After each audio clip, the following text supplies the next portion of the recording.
Play now!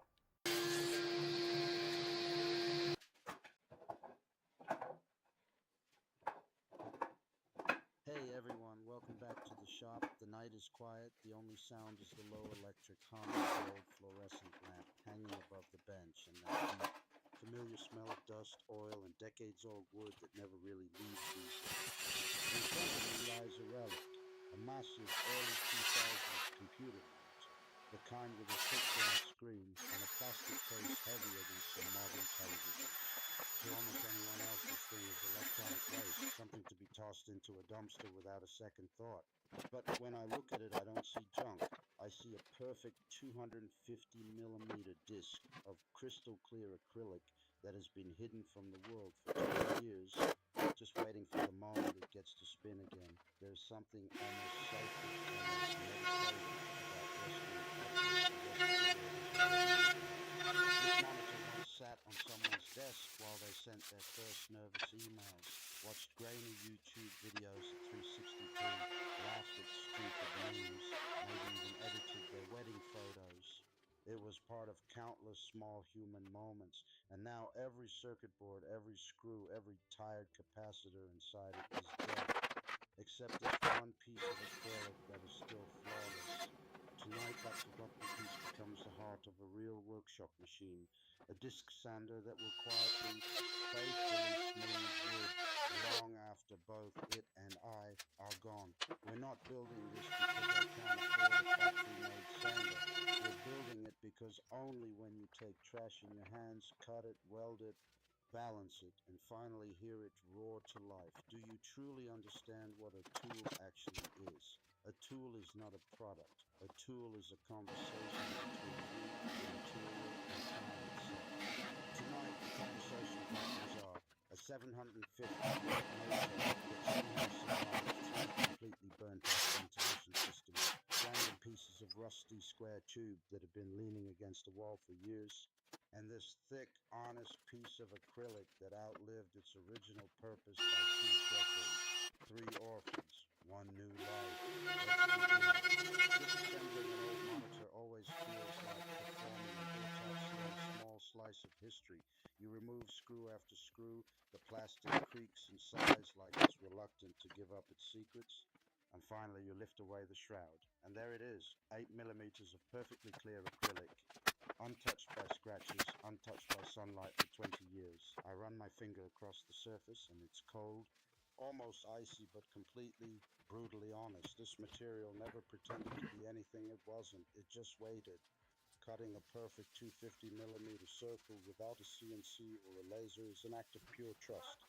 Trust in the blade not to wander, trust in your hands not to shake, trust in the acrylic not to crack under pressure.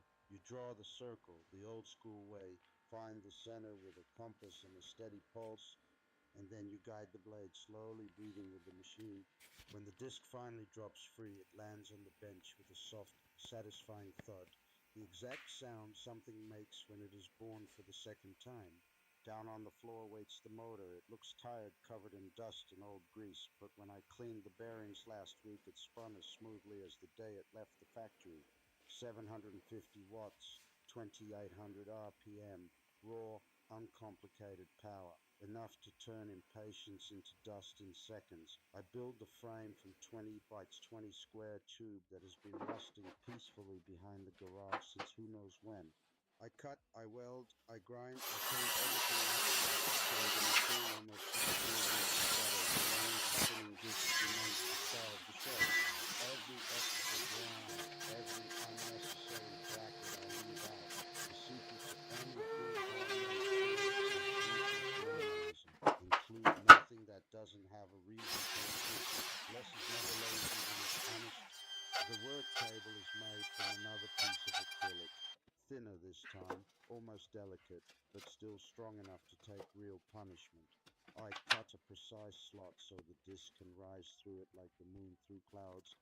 Then I add the angle adjustment, a couple of slotted brackets, a wing nut, and suddenly it tilts smoothly from 0 to 50 degrees. Nothing here is over-engineered.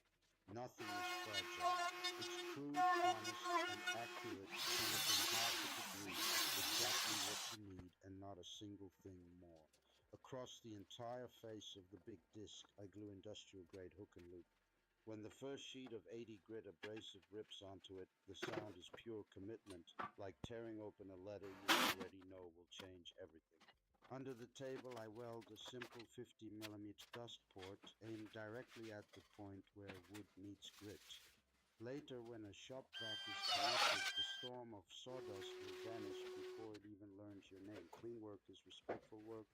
First power up is always the moment of truth. The disc wakes, slowly finds its balance, then suddenly screams into full voice. For a split second, I'm afraid the acrylic will explode into 1,000 shards, but it doesn't. It just sings. I take a rough piece of oak that has been sitting in the corner since last winter and press it gently against the spinning surface. Centuries of growth, storms, sun, and wind disappear in warm golden snow that gets sucked away instantly. There is a deep, almost spiritual peace in that moment, watching time itself being erased while simultaneously creating something smooth, something new, something that will probably outlast me by another century. I switch to 240 grit and run the same board again. One more pass, and the surface feels softer than skin, warmer than skin, alive in a way no piece of fresh lumber ever feels. This machine doesn't simply remove material. It removes noise from life. It removes hurry. It removes every excuse we ever had for doing things halfway. It is thousands and thousands of tiny, deliberate, controlled destructions, all moving. Every tool we build with our own hands carries a piece of ourselves. In the slight troubles we manage to eliminate, in the small asymmetries only we will ever notice. Factory machines are perfect, cold, interchangeable, soulless. This S-turn sander has my fingerprints in every corner, my tired late-night welds, my quiet stubbornness that refused to give up when something didn't fit the first time. That is how you know it is truly alive. Years from now, long after I'm gone, someone else will walk into the shop, flip the green button, and hear the same low growl rising to a scream. They won't know my name.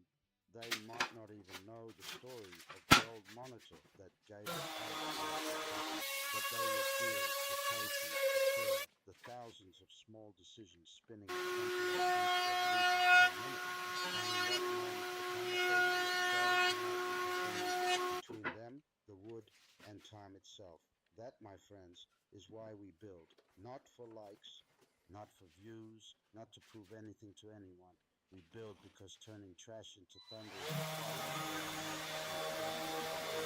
still letting us be part of it. Thank you for spending these minutes with me while something useless became something eternal. If this spoke to you even a little, leave a like.